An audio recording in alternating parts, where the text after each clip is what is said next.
Happy New Year, sons. This is 2017. And in a way, this is the year of my coming out. Because in this year, my youngest son turns 18. That means that my children, when he turns 18, that both of my sons will be out of the reach of family court.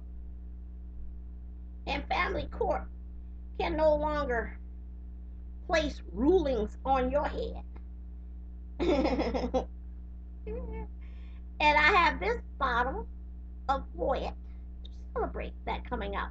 Because all of this time, the way I felt is like I felt like a wild animal in a cage. Because as long as my children were minors, my hands were tied as far as how I can deal with the circumstances that has invaded my divine journey. Elizabeth came into my lane on my signature. So I tolerate her there. And so I have tolerated her there. But there was a role she needed to play in that lane. And Reggie was supposed to manage his mom. He didn't. And she ran amok. and this is how that sort of turned out. But this is how I felt. I felt like an animal in a cage. It's like I'm relaxed on my end of the cage, just trying to stay out of her way, let my children grow up, become adults, so that I can do what needs to be done to continue on my divine journey, however that might end. And then here she comes, poking me, poking the bear. And so, all I can do, because my children are still minors, they're still young, they're still growing, they haven't reached the age of majority yet. So I go to the other end of the cage. And I relax there, trying to find my space and relax. Here she comes to the other end of the cage. Poke, poking me. And then here it goes, like, oh, well, here I go again. Yeah, oh, there's Elizabeth. So then I go to the other end of the cage. Relax, take a nap. Then here she come. When the mood suits her now, whenever she feel like it, he come on around to the other end of the cage. Poke. So that's kind of how I felt. Like, she just, whenever the mood suits her, she can just take out a stick and start poking me. And then what I do, I show up in court because my children are still minors. I'll show up because no matter, they didn't. I done went to court. They took away my parental rights, but what they didn't do is give me back my DNA. Now, had they given me back my DNA, they say parental rights terminated, and by the way, take your DNA with you. Those people never would have heard from me again. But because life was created by virtue of this document here, there were decisions made about this document. There wasn't no a crapshoot. Let's get married, see if it works. If it doesn't work, well, we'll just go our way. You take your marbles and go, and I'll take mine. No, I did that when I was 21. I married in a crapshoot. Love will conquer all type of situation. Well, that didn't work out either. But it didn't work out because I didn't want my children in the situation. I didn't even have children yet. But for my offspring, you all learn your family's history. It's out there somewhere. I told you why that first marriage didn't end.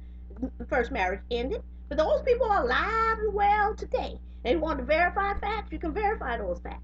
That marriage didn't have to end. All I had to do was say, "Oh no, I love you. Don't go. Stay with me." It would have worked out. But that's not what I wanted. I didn't want my children to be born into a family with obligations outside the family. So that marriage ended. Check it out. Verify your facts. This wasn't a crapshoot. I married a man that didn't believe in divorce. His mama echoed the same thing. We don't believe in divorce. Nobody in my family. So why they want to try something newfangled with my young? So I put my life, all my eggs in one basket based on this document. This document created two lives, allowed somebody else to make choices and about my career and about my wealth and assets and so forth and so on. And then we go to court. They gonna not look at the 30-year history that I had behind me, or what it was 40-year history at that point that I had behind me to decide whether or not I'm stable or unstable. They're gonna look at this little narrow space between the time when my husband married me. No, not when he went down with married, when he decided to create this document. They're gonna look at the little narrow space between the time he sat with his lawyer and created this document and decided that he wanna make this unilateral document and have me and my sons stand behind it. I don't stand behind this. This document does nothing for my sons. What it does is give my husband a right to go off and do whatever the heck he wants with you in tow. It gives me the right to go off and do whatever the heck I want with me in tow. It doesn't guarantee you anything as far as wealth and assets and education and your when they're your trust fund, whether you're ready to launch your careers or not. Your anything goes kind of a document.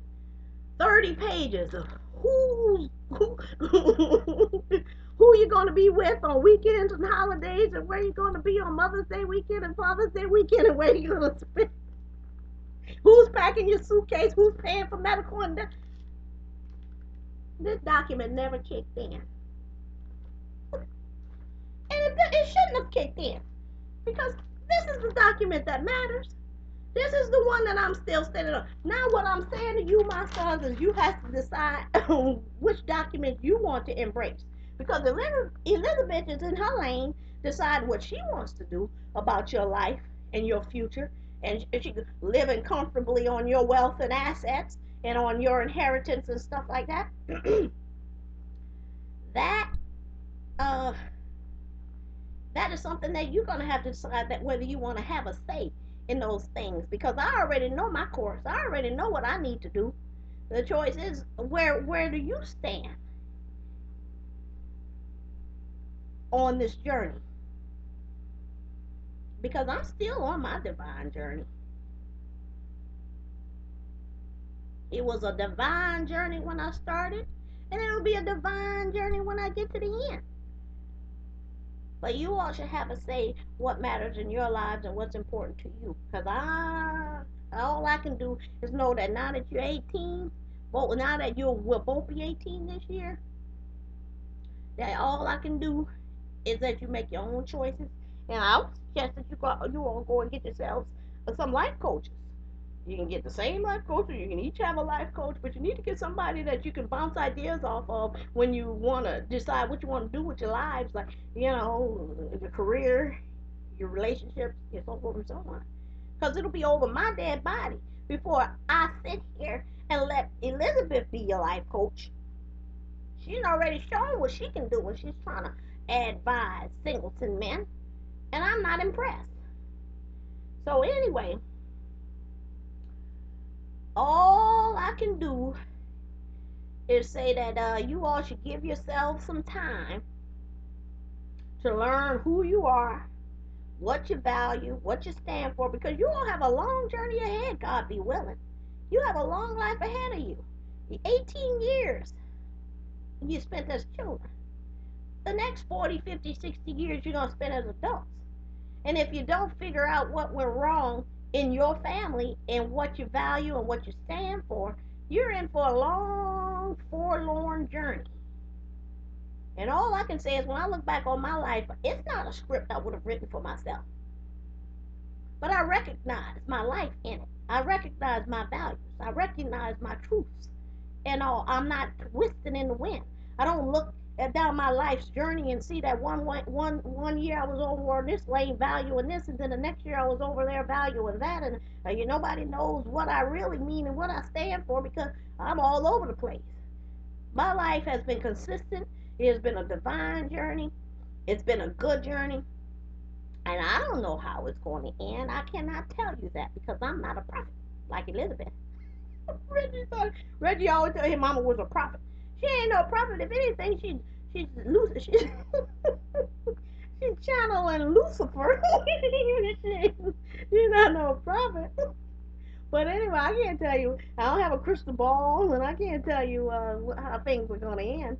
But I can tell you how they're not going to end, because there's just some things that are non-negotiable for me, and I know what they are.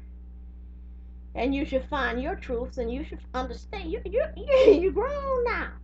The best thing you can do for yourselves is learn who you are and what sacrifices were made on your behalf, and you decide whether those were advantages or disadvantages. I can't tell you. Maybe you do value this document, this 30-page document. Maybe you wish that you had lived by this document, and this is the one that you should have lived by, and whatever. Or maybe you value the one I stand on. This is the premise on which I stand. Because life never would have been created had this document not been in play. And I don't understand. I live in America. And I don't even understand how you can have two signature witnesses, his signature, my signature, two signature witnesses, and a host of eyewitnesses, and you already understand what's going on this lane. You already know what's going to happen, how you're supposed to work out differences, and you know what I'm saying? For better or for worse, risk or poor, sickness and health, till death do us part. You already know that. That's already been stated. But then somebody can go and create a 30-page document with one signature, and then that's the one that the law stands behind. There's teeth in this document, unless of course this one kicks in. Well, you can't see that. Well, I ain't gonna say what it is. This is the document that need to kick in when you come up with something like this.